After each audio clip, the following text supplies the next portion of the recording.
Ça y est, c'est officiel, je change de côté au padel. Après 12 mois de pratique intensive, plus de 30 heures de coaching individuel et 60 tournois joués à gauche, j'ai pris une décision qui va me mettre au fond du trou sur les prochains mois. Quelles sont les 5 raisons qui expliquent ce changement? Pourquoi tu devrais faire pareil? Quels sont les objectifs que je me fixe et quels sont les process que je vais mettre en place pour les atteindre? Je te dévoile tout dans cette vidéo. Pour comprendre pourquoi je change de côté, il faut comprendre pourquoi et comment j'avais choisi mon premier côté. J'ai de grosses qualités d'explosivité et d'endurance dans les jambes. Et c'est vrai qu'à gauche, on a tendance à toucher un peu plus de balles, de l'ordre de 60%.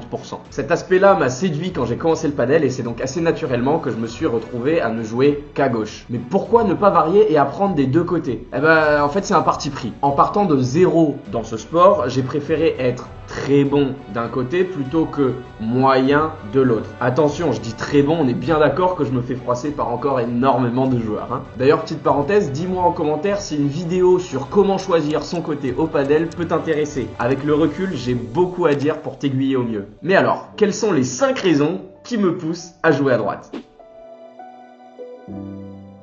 La première raison incontestable, c'est qu'avec le recul, j'estime maintenant qu'il est primordial de savoir jouer des deux côtés pour être un joueur le plus complet possible. Passer à droite va me permettre de mieux comprendre ce qui est facile pour un joueur de droite, mais aussi ce qui peut le mettre en difficulté. Ce changement de côté va donc renforcer mes connaissances pures en termes de padel.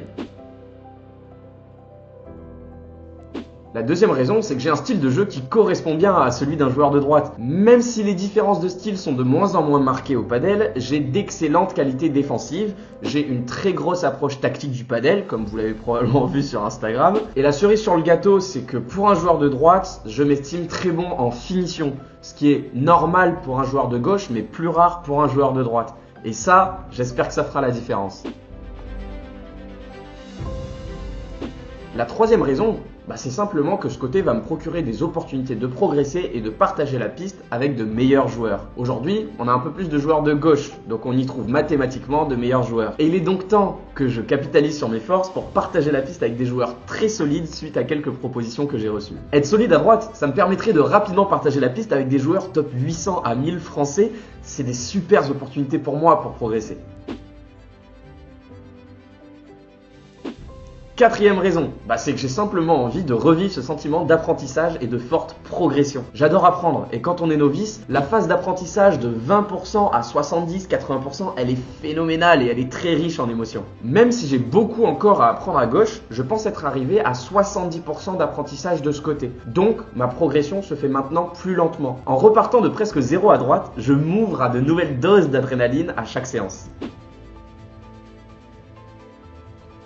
La dernière raison est mineure, mais on va dire que c'est le déclencheur de cette décision. Depuis 2 mois, en fait, je mets une grosse énergie physique et mentale avec mon coach pour progresser en volée ainsi qu'en défense de revers. Les résultats sont top, j'en suis très satisfait. Néanmoins, pendant ces 2 mois, j'ai aussi subi une grosse perte de confiance sur les coups au-dessus de la tête, car je ne m'y concentrais plus du tout. Alors qu'à droite, je sais que je suis déjà performant et en grosse confiance au-dessus de la tête. Je sais pas, j'ai le feeling, je le sens mieux. Avant de passer au prochain chapitre, et si tu veux suivre mon aventure, pense à t'abonner à la chaîne et à mettre un j'aime sur la vidéo. Vous l'avez compris, apprendre à jouer à droite va m'ouvrir de nouvelles portes et va me permettre de continuer ma progression qui, je l'espère, sera aussi marquée que celle de 2024. En 2025, j'ai 2 objectifs sportifs. Le premier, c'est de courir un semi-marathon. Je m'étale pas dessus, mais si je le fais, ce sera avec très peu de préparation car j'ai pas vraiment le temps de faire ça proprement. Le deuxième objectif que je me fixe, c'est de gagner un P250. De tous les 250 auxquels j'ai participé, les gagnants sont tous classés de 600 à 1400 français, avec une majorité classée sous les 1000 français. Alors pourquoi ne pas aller rivaliser contre des paires de ce type en m'entourant de joueurs de ce niveau? Et plus globalement, je me fixe l'objectif de continuer de kiffer l'aventure, de prendre du plaisir sur la piste et partager de super moments avec mes amis et mes partenaires. Comme je te l'ai dit, gagner des P250, c'est souvent une récompense réservée au top 1 à 2% des meilleurs compétiteurs de France. Ma meilleure performance à date en P250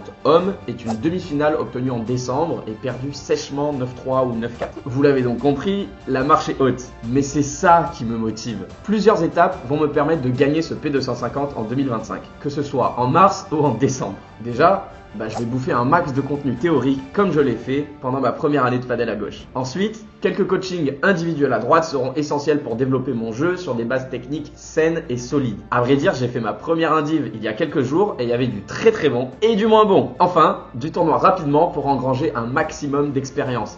un potentiel retour en P100 pour prendre confiance et de ne pas prendre un mur d'entrée, puis des P250 avec des solides binômes parce que c'est en forgeant qu'on devient vainqueur de P250, exactement. Ça va être très dur, d'autant plus que ma blessure au poignet traîne. Les prochaines semaines seront l'occasion pour moi de partager mon aventure à droite, mais ce qui est sûr, c'est que c'est pas un au revoir. Je continuerai de jouer à gauche de temps en temps, si le cœur m'en dit et que l'envie se fait ressentir. Alors, pour toi, bonne idée ou erreur monumentale? Partage-moi ton avis en commentaire ainsi que tous tes conseils. C'était Léo, je change de côté au padel et on se retrouve rapidement pour une prochaine vidéo.